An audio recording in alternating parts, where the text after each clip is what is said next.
and welcome again to APUS History Era 4. Today we're going to be looking at topic 4.10, the Great Awakening, which I mentioned as an outgrowth of American culture that we talked about in the last video. The religious beliefs that grew out of this movement would have a profound effect on American society. But in this video, we're going to particularly take a look at the causes of the movement so that we can later on explore the effects. So let's get to it. This Second Great Awakening was essentially a rebirth of interest in religion amongst Protestant Christians. Partly inspired by the secularism of the American Revolution, it rejected the skepticism, deism, and rationalism left over from the Age of the Enlightenment. It emphasized personal piety over schooling and theology in order to obtain salvation. And it arose in several places over multiple different denominations. However, these revivals had numerous similarities. The Reverend Timothy Dwight, as president of Yale College, had noticed that his students were being drawn to radical republicanism and what he called infidel philosophy associated with the French Revolution. He hoped to rein this in with various religious revivals on his campus. And he was already seen as a reformist minister, so that kind of fit in with that line of thinking. More conservative theologians had actually opposed his appointment as Yale's president, but it ended up being that he is going to spark this whole movement. Charles Finney, who was a Presbyterian minister, stunned many of his faithful followers by emphasizing that man could achieve his own salvation through good works, essentially emphasizing that God was not angry, but was instead merciful and loving.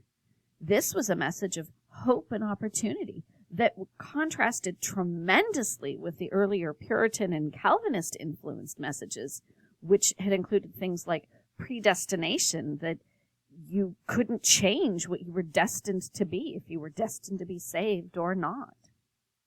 This revival would create divisions within many churches, some of which would split completely, and there would become a distinct difference between the older establishment churches and the newer evangelical denominations.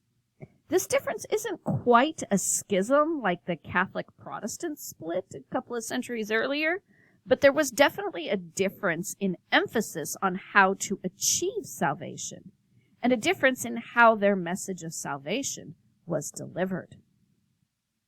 In the Appalachian region of Tennessee and Kentucky, the revival energized groups like the Presbyterians, the Methodists, the Baptists, and gave rise to the popular camp meeting, a chance for isolated peoples on the frontier to gather together and enjoy the excitement of this evangelical fervor. These camp meetings would often be attended by thousands of people and also served as a chance of social contact for various isolated settlements on the frontier, allowing them to meet people and build extended communities, and for young people sometimes to find other young people with which they might develop relationships, possibly even get married. In New England, social activism was a definite preference amongst these individuals participating in revivals, because many of the problems of society were becoming apparent in an increasingly urban and industrialized setting, which was happening in New England with the development of those factory systems. In the western areas, especially in places like western New York, the movement encouraged the growth of various new religious denominations, where you didn't really have an established professional clergy, or at least not very many of them.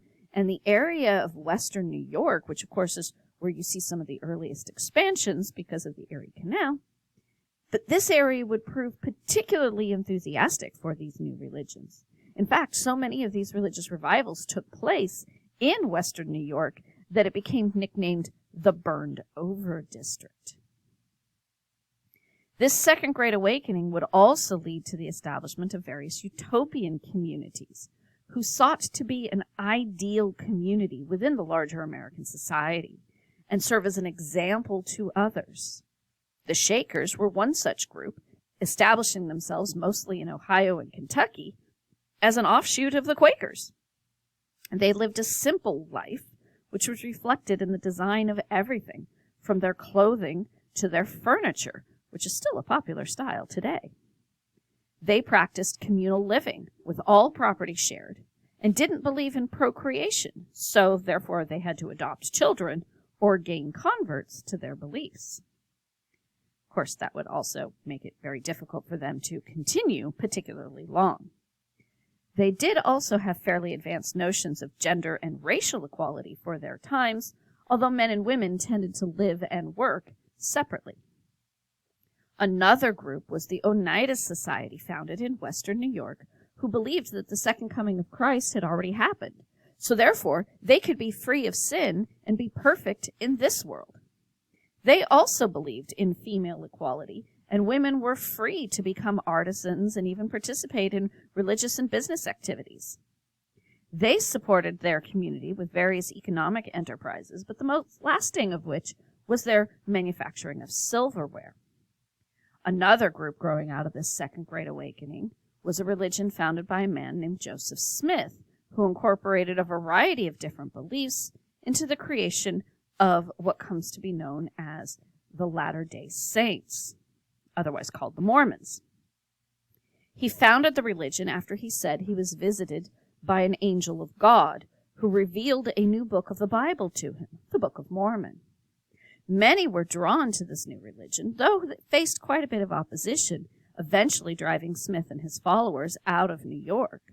They then headed westward, relocating multiple times, eventually ending up in Illinois, where both Smith and his brother were killed in a mob confrontation. Brigham Young then took this fledgling church and left U.S. territory altogether, settling on the banks of the Great Salt Lake in the Mexican territory of Utah. Part of the reason for the hostility that they faced was their support for multiple marriage, particularly polygamy, where men could take multiple wives. But they didn't end up being free of government interference for particularly long, as the United States is going to end up taking control of that Mexican territory just about 4 years after the Mormons got there. Well, that's about what you need to know about topic 4.10 and the causes of the Second Great Awakening. Its long-term effects include various reform movements, but we're going to talk about those in the next videos.